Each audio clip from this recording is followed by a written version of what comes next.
Assalamualaikum warahmatullahi wabarakatuh.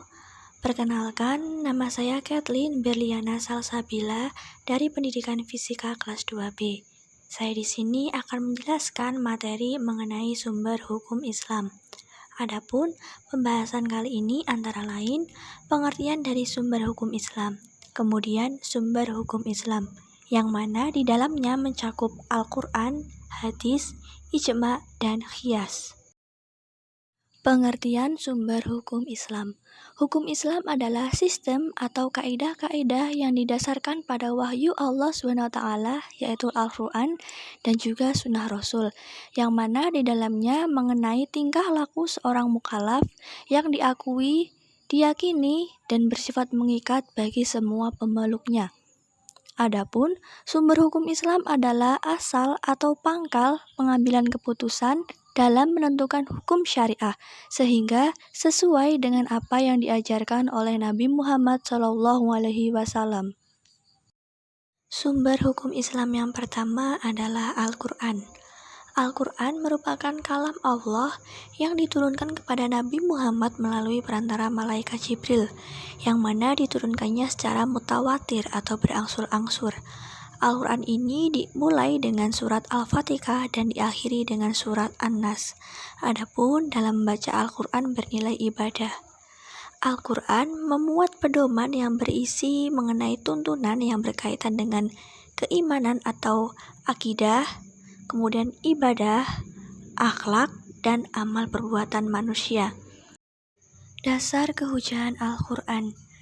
Allah SWT berfirman dalam Quran Surah An-Nisa ayat 105 yang artinya, "Sesungguhnya kami telah menurunkan kitab kepadamu dengan membawa kebenaran, supaya kamu mengadili antara manusia dengan apa yang telah Allah wahyukan kepadamu.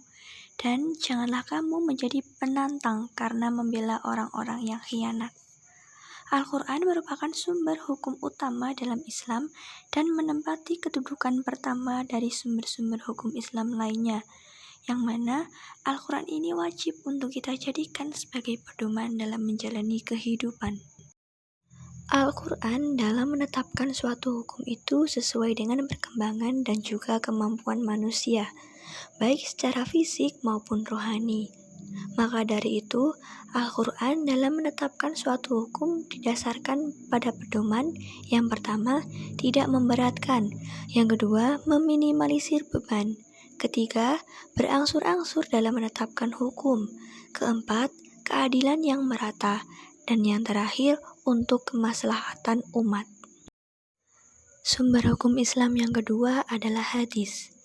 Hadis adalah segala tingkah laku Nabi Muhammad, baik berupa perkataan, perbuatan, maupun ketetapan atau takrir. Adapun fungsi hadis yang pertama, bayan at-takrir. Artinya, hadis berfungsi sebagai penguat ketentuan-ketentuan yang telah ditetapkan di dalam Al-Quran. Yang kedua, bayan al-tafsir, yaitu hadis berfungsi sebagai penjelas atau merinci ayat-ayat Al-Quran yang masih global dan memberikan batasan terhadap ayat Al-Quran yang dalam pelaksanaannya belum ada batasannya. Dan yang terakhir, bayan al-tashri', yakni hadis berfungsi sebagai penetapan hukum mengenai suatu perkara yang belum ada ketentuan nasnya di dalam Al-Quran. Dasar kehujahan hadis. Allah SWT berfirman dalam Quran Surah Al-Imran ayat 32 yang artinya, "Katakanlah, taatilah Allah dan Rasul-Nya. Jika kamu berpaling, maka sesungguhnya Allah tidak menyukai orang-orang kafir." Kemudian dalam sabda Rasulullah SAW yang artinya, "Aku tinggalkan 2 pusaka untukmu sekalian, yang kalian tidak akan tersesat selagi kamu berpegang teguh pada keduanya, yaitu berupa kitab Allah dan sunnah Rasul-Nya." Hadis riwayat Malik. Yang ketiga, ijma. Ijma artinya memutuskan atau menyepakati sesuatu. Ijma berarti kesepakatan seluruh mujtahid pada suatu masa tertentu sesudah wafatnya Rasulullah atas hukum syara untuk satu peristiwa ataupun kejadian. Ijma hanya ada ketika Rasulullah SAW telah wafat. Jadi, ketika Rasulullah masih hidup, segala peristiwa maupun kejadian yang belum ada ketentuan hukum, para sahabat langsung bertanya kepada Rasul, dan Rasul pun langsung memutuskan hukumnya. Dasar kehujahan ijma. Ijma sebagai dasar hukum walaupun masih terjadi perbedaan pendapat, namun mayoritas ulama telah sepakat bahwasanya ijma merupakan sumber hukum Islam yang ketiga setelah Al-Quran dan hadis. Apabila sudah terjadi ijma, maka hal tersebut menjadi dasar beramal yang tidak boleh diingkari. Rasulullah SAW bersabda yang artinya, apa-apa yang menurut pendapat kaum muslimin baik, maka baik pula di sisi Allah. Dalam sabda Rasulullah lain yang artinya, umatku tidak bersepakat atas kesesatan. Tingkatan ijma. Yang pertama, ijma shorih. Shorih artinya jelas. Artinya, ulama dalam memaparkan pendapat mereka itu secara jelas dan terbuka, baik dengan ucapan maupun perbuatan. Ijma shorih ini menempati peringkat ijma tertinggi. Hukum yang ditetapkannya bersifat qat'i atau pasti, sehingga umat Islam wajib untuk mengikutinya. Maka seluruh ulama sepakat dan menerima untuk menjadikan ijma shorih ini sebagai dalil yang sah dan kuat dalam menetapkan hukum syariat Islam. Yang kedua, ijma sukuti. Sukuti artinya diam. Artinya, ketika mujtahid memaparkan pendapat secara terang dan jelas mengenai suatu hukum, mujtahid yang lainnya tidak memberikan komentar apakah ia menerima ataupun menolak. Ijma sukuti ini bersifat dzon dan tidak mengikat. Maka dari itu, ulama berpendapat bahwasanya ijma ini tidak dapat dijadikan sebagai dasar hukum. Namun, ulama lainnya berpendapat bahwasanya ijma sukuti dapat dijadikan sebagai dasar hukum, sebab diamnya seorang mujtahid itu adalah tanda bahwa ia setuju. Sumber hukum Islam yang terakhir adalah qiyas. Qiyas menurut bahasa berarti menyamakan atau mengukurkan sesuatu dengan yang lain. Qiyas berarti menyamakan hukum sesuatu yang tidak ada hukumnya dalam nas dengan sesuatu yang telah ada hukumnya dalam nas karena persamaan ilat ataupun sebab. Adapun rukun qiyas yang pertama kejadian. Kejadian adalah peristiwa, perbuatan, atau tindakan yang tidak ada hukumnya atau belum jelas hukumnya di dalam Al-Quran maupun Sunnah. Dalam ilmu usul fikih, kejadian disebut dengan far'u. Yang kedua, asal. Asal merupakan kejadian yang telah ada ketentuan hukumnya di dalam Al-Quran maupun Sunnah. Yang ketiga, ilat. Ilat yaitu suatu sifat yang menjadi dasar hukum pada asal. Dan yang terakhir, hukum asal. Hukum asal yaitu hukum suatu kejadian yang sudah disebutkan dan akan ditetapkan bagi far'u atau kejadian karena sama sifatnya atau ilatnya. Contoh dari qiyas. Narkoba. Narkoba merupakan suatu kejadian atau far'u yang mana belum ada ketentuan hukumnya di dalam Al-Quran dan Sunnah. Dikarenakan narkoba ini memiliki ilat sama dengan homer, yaitu sama-sama memabukkan, maka hukum ditetapkannya narkoba itu juga sama dengan homer, yaitu haram. Dasar kehujahan qiyas.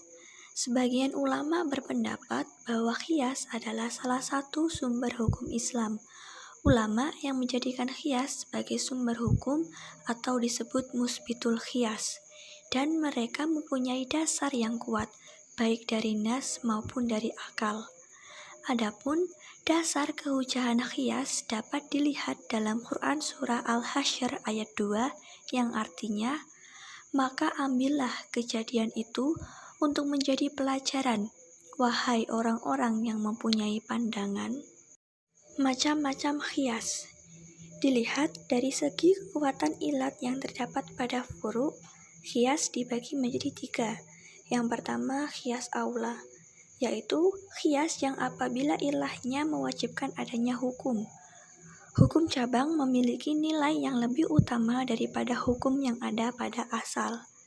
Yang kedua, qiyas musawi, yaitu qiyas yang apabila ilahnya mewajibkan adanya hukum. Hukum yang ada pada asal dan hukum yang ada pada cabang nilainya sama. Yang terakhir, qiyas adnan, yaitu qiyas yang apabila ilahnya mewajibkan adanya hukum. Hukum cabang nilainya lebih lemah daripada hukum asal. Kemudian macam-macam qiyas yang dilihat dari segi kejelasan ilatnya. Qiyas dibagi menjadi dua macam.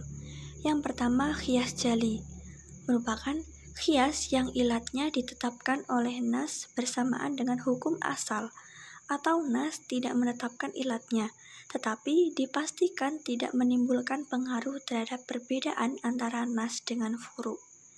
Yang kedua yaitu qiyas khofi, yaitu qiyas yang ilatnya tidak dijumpai di dalam nas. Sebab-sebab dilakukan qiyas. Adapun sebab-sebab dilakukannya qiyas, yang pertama, adanya persoalan-persoalan yang harus dicarikan status hukumnya, karena di dalam nas Al-Quran dan hadis tidak ditemukan hukumnya, dan juga mujtahid pun belum melakukan ijma'. Yang kedua, nas baik di dalam Al-Quran maupun hadis telah berakhir dan tidak turun lagi. Dan yang terakhir, adanya persamaan ilat ataupun sebab antara peristiwa yang belum ada ketentuan hukumnya dengan peristiwa yang telah ada status hukumnya yang ditetapkan oleh nas. Kesimpulan, sumber hukum Islam merupakan asal atau pangkal dalam pengambilan keputusan dalam menetapkan suatu hukum, sehingga sesuai dengan Al-Quran maupun yang Nabi Muhammad SAW ajarkan. Adapun sumber hukum Islam yang telah disepakati oleh para ulama antara lain Al-Quran, hadis, ijma', dan qiyas, yang mana hal tersebut wajib untuk kita taati dan kita jadikan pedoman dalam menjalani kehidupan di dunia dan di akhirat. Demikian penjelasan materi mengenai sumber hukum Islam. Saya memohon maaf apabila terdapat kesalahan dalam penyampaian. Terima kasih. Wassalamualaikum warahmatullahi wabarakatuh.